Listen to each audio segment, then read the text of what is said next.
First time curly hair try చేసా. Finally these are my curls. Hello, ఈరోజు నేను for the first time curly hair routine అయితే try చేయాలనుకుంటున్నాను. Actually నేను చాలా రీల్స్ చూసాను. ఇలా మన హెయిర్ ఫ్రిడ్జీగా ఇట్లా అనిపిస్తే కనుక highly there is a chance ఇది కర్లీ టు వేవీ హెయిర్ అవ్వడానికి. నా హెయిర్ కూడా న్యాచురల్లీ కర్లీ టు వేవీ ఉంటుంది. So curly hair routine try చేయాలని చెప్పేసి నేను అసలు ఎప్పుడో ఆ రిలేటెడ్ ప్రొడక్ట్స్ ఆర్డర్ చేశాను, కానీ ఇప్పటి వరకు అయితే ట్రై చేయలేదు. ఈరోజు అయితే ఫస్ట్ టైం నేను కర్లీ హెయిర్ రొటీన్ అయితే ట్రై చేస్తున్నాను. అండ్ దాంతోపాటు నేను నార్మల్గా ఎలా హెయిర్ కేర్ చేసుకుంటాను ఏంటి అని చెప్పేసి నా హెయిర్ కేర్ రొటీన్ కూడా కలిపి నేను కర్లీ హెయిర్ రొటీన్ కూడా ఎట్లా ఫాలో అవుతున్నాను ఏంటి అని చెప్పేసి మీకు ఈ వీడియోలో చూపిస్తాను. మీకు ఇలా నాలాంటి హెయిర్ ఉంటే మాత్రం డెఫినెట్లీ ఈ వీడియో మీకు యూజ్ అవుతుంది.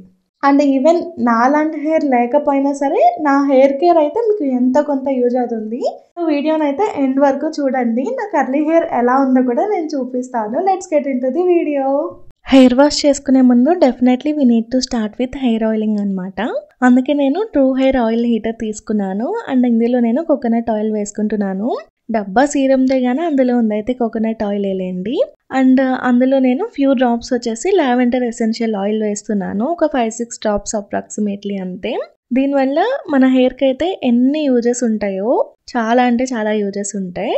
అండ్ నెక్స్ట్ ఇది నేను హీట్ చేసేసుకుంటున్నాను అనమాట. ఛార్జింగ్ పాయింట్లో ఇట్లా పెట్టేసుకుని స్విచ్ చేస్తే మనకి ఇక్కడ రెడ్గా బల్బ్ వెలుగుతుంది. ఒక సర్టెన్ అమౌంట్ ఆఫ్ హీట్ రాగానే ఆ బల్బ్ దానంతట అదే ఆరిపోతుంది. అండ్ ఇక్కడ కనిపిస్తుంది కదా, స్విచ్ అయితే ఏసే ఉంది, బట్ స్టిల్ రెడ్గా లైట్ అయితే వెలగట్లేదు. సో ఒక హీట్ రాగానే దానంతట అదే ఆరిపోతుంది అనమాట. అండ్ మరీ ఎక్కువేం కాలదు. స్మెల్ చూస్తే అసలు ఎంత బాగుందో తెలుసా, ఎందుకంటే ఇక్కడ లావెండర్ ఎసెన్షియల్ ఆయిల్ యూస్ చేశాను కదా. ఫస్ట్ నేను స్కాల్ప్ మసాజ్ చేసేసుకున్నాను. స్కాల్ప్కి అయిపోగానే నెక్స్ట్ హెయిర్ లెంత్ని కాన్సన్ట్రేట్ చేస్తున్నాను. హెయిర్ లెంత్ని కూడా మంచిగా అప్లై చేసేసుకున్న తర్వాత పర్టికులర్గా ఈ పార్ట్ ఆఫ్ హెయిర్ అనమాట, కింద ఉంటుంది కదా, ఈ పార్ట్ ఆఫ్ హెయిర్ మన హెయిర్లో ఓల్డ్ హెయిర్. సో ఈ పార్ట్కి కొంచెం ఎక్కువ కాన్సన్ట్రేట్ చేయాలన్నమాట. అండ్ నెక్స్ట్ హెయిర్ని ఒకసారి కూమ్ చేసేసుకుంటున్నాను ఆయిల్ తర్వాత. ఇలా కూమ్ చేయడం కూడా మనం కింద నుంచి కూమ్ చేయాలి, అప్పుడే మనకి హెయిర్ లాస్ ఎక్కువ ఉండదు. అండ్ కింద నుంచి అయితే నేను ఇట్లా కూమ్ చేసేస్తున్నాను నేను. అండ్ నెక్స్ట్ ఇది వచ్చేసి థర్మల్ హెడ్ స్పా క్యాప్ అనమాట. ఇది వచ్చేసి అరౌండ్ 300లో ఉంటుంది అంతే, చాలా బాగుంటుంది. అండ్ ఇదైతే జస్ట్ ఇట్లా తీసి వాష్ కూడా చేసుకోవచ్చు మనం యూస్ చేసిన తర్వాత. అలా జస్ట్ హెడ్ మీద పెట్టేసుకుని మన హెడ్కి తగ్గట్టు అడ్జస్ట్మెంట్ చేసుకోవడానికి ఉంది. అడ్జస్ట్ చేసేసుకుని మనం 2 టైప్స్ ఆఫ్ మనం హీట్ అడ్జస్ట్ చేసుకోవచ్చు. యాక్చువల్గా మ్యాక్సిమం హీట్ పెట్టుకున్నా నో ప్రాబ్లం, ఎక్కువ హీట్ ఏమి ఉండదు, చాలా రిలాక్సేషన్ ఉంటుంది. మనం ఇది పెట్టుకుని ఒక 10 to 15 minutes అయితే తల మీద ఉంచుకుని అలాగే ఉండాలి.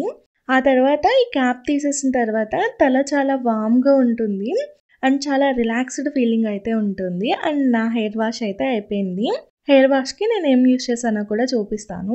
షాంపూ అండ్ కండిషనర్ వచ్చేసి love beauty and planet use చేస్తున్నాను. ఇది నా సెకండ్ డబ్బా, ఒక డబ్బా అయిపోయింది 400 mlది. అండ్ ఇదైతే చాలా బాగుంది, కెమికల్ ఫ్రీ ఉంటుంది అనమాట. అండ్ హెయిర్ మసాజర్ కూడా యూస్ చేస్తాను నేను షాంపూ చేసుకునేటప్పుడు. అండ్ ఫిక్స్ మై కర్ల్స్ నుంచి ఈ కాంబో ఆర్డర్ చేశాను కర్లీ హెయిర్ రొటీన్ కోసం. నేనైతే ఫస్ట్ ఇది చిన్నది ఆర్డర్ చేశాను అనమాట. 50 grams ఉంటుంది రెండు, ఎందుకంటే అది నాకు సూట్ అవుతుందో లేదో తెలియాలి కదా, అందుకని ఫస్ట్ ఇక్కడ నేను లీవ్ ఇన్ క్రీమ్ తీసేసుకుని నా హెయిర్కి అయితే అప్లై చేసేసుకుంటున్నాను. నాకైతే చేస్తున్నాను కానీ అసలు ఎలా వస్తుంది ఏంటి అని చెప్పేసి అప్లై చేసుకునేంత టైం కూడా నాకు ఎంత ఆలోచిస్తూ ఉన్నానో, ఇది మంచిగా వస్తుందా రావట్లేదా, నా కర్ల్స్ ఎలా వస్తాయి ఏంటి అని. కానీ ఎలా వచ్చినాయో లాస్ట్లో చూపిస్తాను, చూస్తూ ఉండండి. నేనైతే సాటిస్ఫైడే నా కర్ల్స్తో, లాస్ట్ వరకు చూడండి. అండ్ నెక్స్ట్ ఇది బ్రష్ ఒకటి తీసుకున్నాను. దీనికోసం ఈ టైప్ ఆఫ్ బ్రష్ సపరేట్గా ఉంటుందన్నమాట. దీంతో కూంబింగ్ చేసుకోవాలి. కానీ ఇలా కూంబింగ్ చేసుకున్నప్పుడు చూడండి హెయిర్ స్ట్రైట్ అయింది కదా తడి మీద ఉండడం వల్ల. ఇట్లా స్ట్రైట్ అయినప్పుడు నా హెయిర్ లెంత్ అయితే చాలా ఎక్కువగా ఉంది అనే ఫీలింగ్ వచ్చింది నాకు. నాది కర్లీ హెయిర్ అవ్వడం వల్ల నా హెయిర్ లెంత్ నాకు తెలియట్లేదు, బట్ నా హెయిర్ లెంత్ బాగానే ఉంది అనిపించింది నాకైతే. It's okay. ఆ తర్వాత నేను చేత్తోనే కొంచెం ఇలా అనేసుకున్నాను. ఇలా చేయడం వల్ల వేవ్స్ అయితే ఫామ్ అవుతున్నాయి కదా, నాకైతే భలే అనిపించింది. ఇట్లా బోత్ సైడ్స్ అయితే అనేసాను. కానీ దీని తర్వాత నేను మళ్ళీ డిఫైనింగ్ హెయిర్ జెల్ అయితే అప్లై చేస్తాను. అప్లై చేసిన తర్వాత మళ్ళీ చేస్తానన్నమాట. ఇదిగోండి డిఫైనింగ్ హెయిర్ జెల్ అయితే తీసుకుంటున్నాను నేను ఇక్కడ.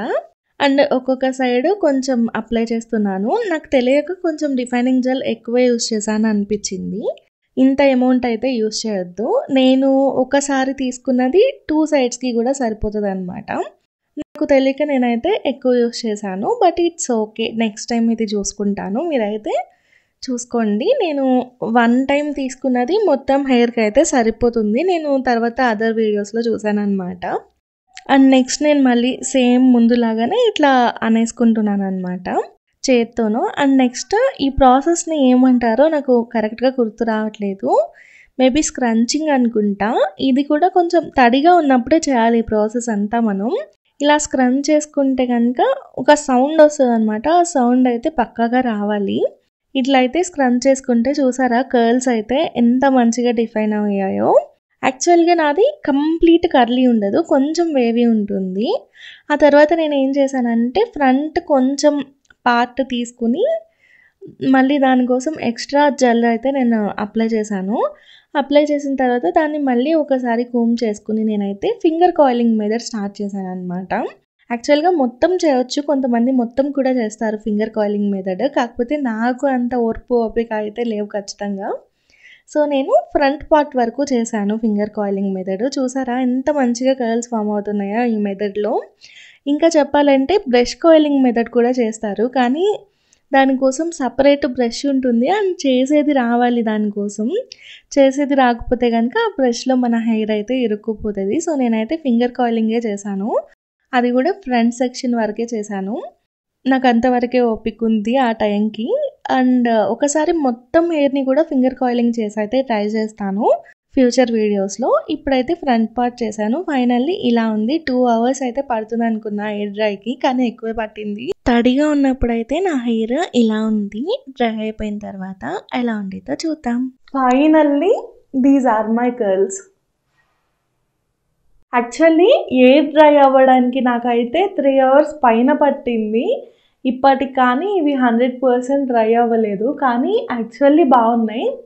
బట్ ఈ కర్లీ హెయిర్ మెయింటైన్ చేయాలంటే మేబీ నేను డిఫ్యూజర్ కొనాలి అని అయితే అర్థమైంది. కానీ చూడండి ఎంత బాగున్నాయో కదా. ఫస్ట్ టైమే ఈ మాత్రం వచ్చినాయి అంటే ఐఎమ్ సాటిస్ఫైడ్ అనమాట. మీకు ఎలా అనిపించినాయో చెప్పండి. నాకేమనిపించిందంటే డిఫ్యూజర్ ఉంటే ఈజీ అయ్యేదేమో, బట్ ఇలా ఎయిర్ డ్రై అవ్వడానికి 3 hours పైన పట్టింది నాకు. అమ్మో అనిపించింది.